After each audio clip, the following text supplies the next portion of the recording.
berjumpa kembali dengan Ibu Santi dalam pembelajaran jarak jauh Bahasa Indonesia kelas 8 SMP Negeri 4 Langke Rembong.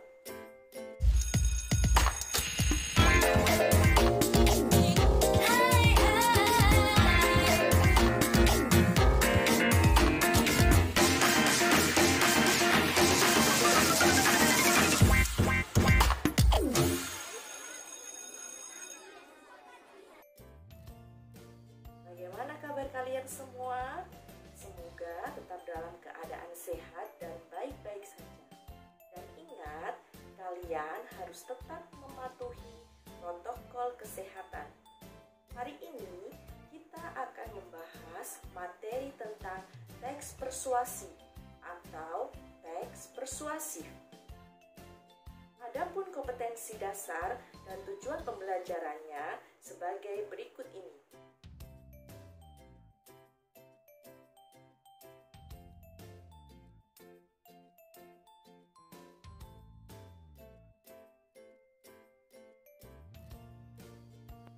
Di sini, siapa yang masih ingat dengan kata persuasi?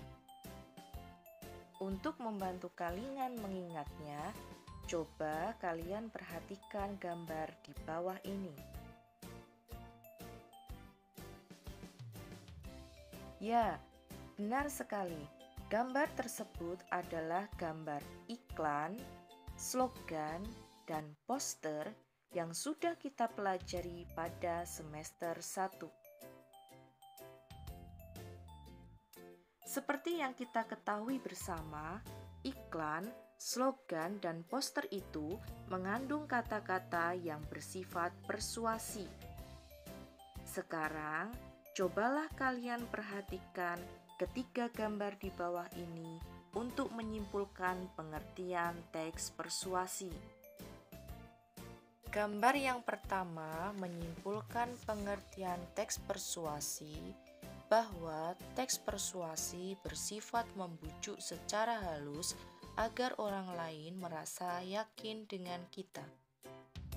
Kemudian gambar yang kedua menyimpulkan pengertian bahwa teks persuasi bersifat ajakan atau larangan. Kemudian gambar yang ketiga menyimpulkan pengertian teks persuasi adalah teks yang berisi saran kepada orang lain. Jadi, definisi teks persuasi yaitu merupakan teks yang bersifat ajakan, larangan, atau saran yang membuat pembacanya memiliki pemikiran yang sama mengenai suatu hal. Bagaimana? Kalian sudah paham mengenai pengertian teks persuasi? Sekarang kita akan belajar menemukan ajakan dalam teks persuasi. Perhatikanlah teks persuasi di bawah ini.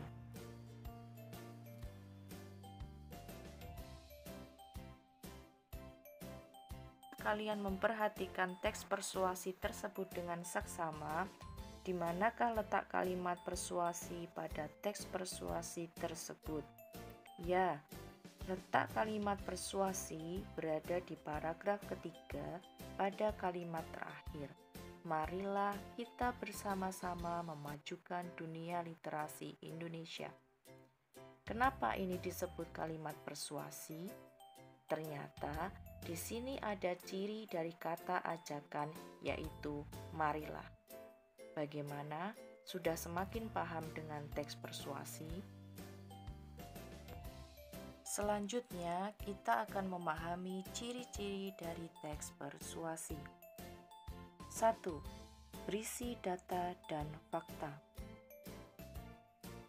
Berisi data dan fakta adalah untuk memengaruhi pembaca. 2. Meyakinkan pembaca, teks ini berusaha meyakinkan pembacanya untuk melakukan sesuatu. 3. Berisi kata-kata ajakan. Teks ini banyak menggunakan kata-kata ajakan seperti ayo, mari, tuntutlah, harus, hendaknya, sebaiknya, usahakanlah, jangan, hindarilah, dan sebagainya. 4. Menghindari konflik. Teks persuasi biasanya menghindari konflik agar kepercayaan pembacanya tidak hilang dan supaya kesepakatan pendapat antara penulis dan pembacanya tercapai. Pendapat ataupun fakta digunakan dalam teks persuasi bertujuan untuk memengaruhi pembacanya supaya mengikuti ajakan-ajakannya. Selanjutnya, kita akan mengetahui jenis-jenis teks persuasi. 1. Persuasi politik. Teks persuasi politik bertujuan memengaruhi pembaca agar berpartisipasi dalam kegiatan politik. Teks persuasi politik bisa digunakan sebagai media kampanye suatu partai politik, menggerakkan masyarakat untuk berpartisipasi atau kegiatan lain yang berhubungan dengan politik. 2. Persuasi pendidikan. Teks persuasi pendidikan adalah teks yang digunakan dalam bidang pendidikan. Biasanya digunakan oleh orang-orang yang berkecimpung dalam dunia pendidikan. Tujuannya adalah memberikan arahan, imbauan, atau ajakan mengenai kegiatan pendidikan. 3. Persuasi advertensi.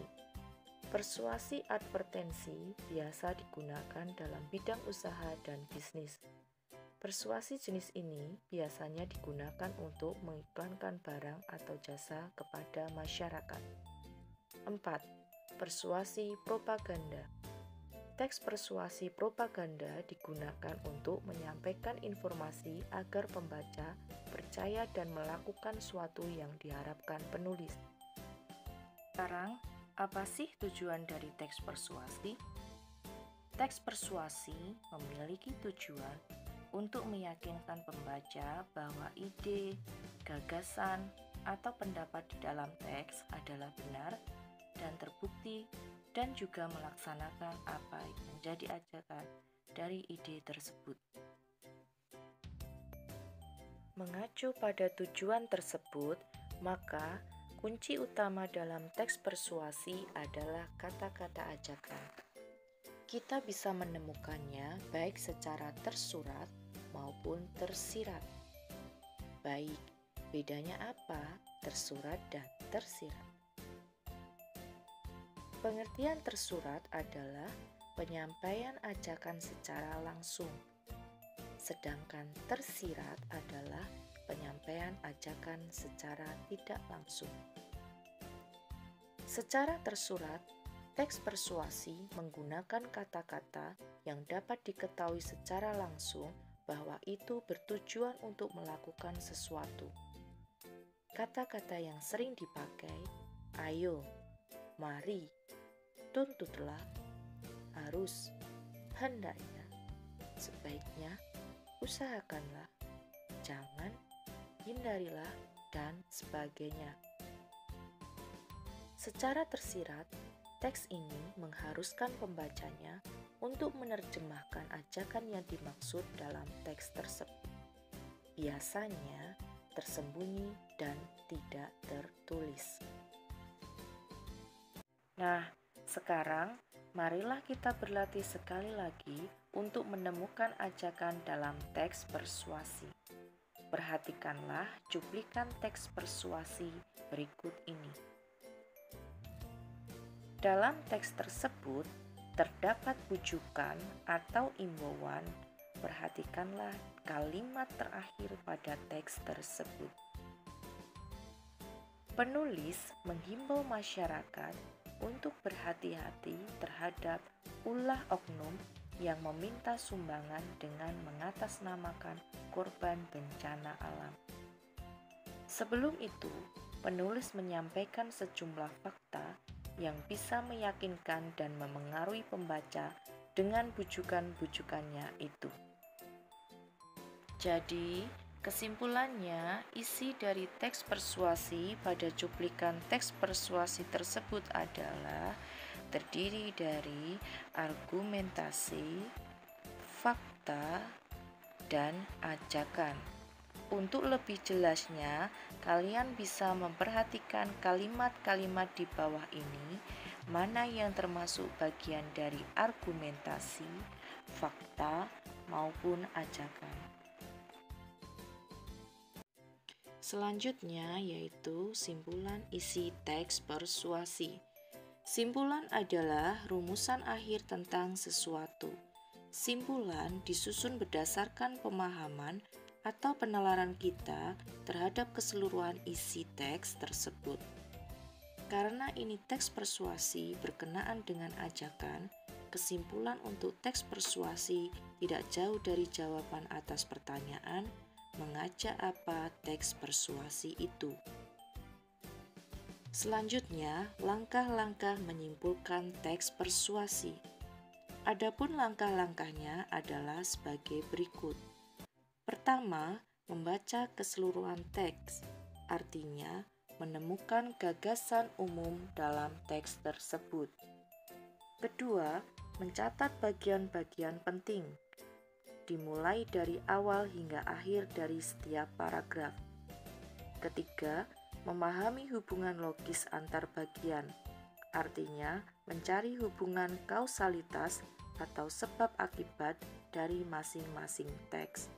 Keempat, merumuskan simpulan akhir secara ringkas dan jelas.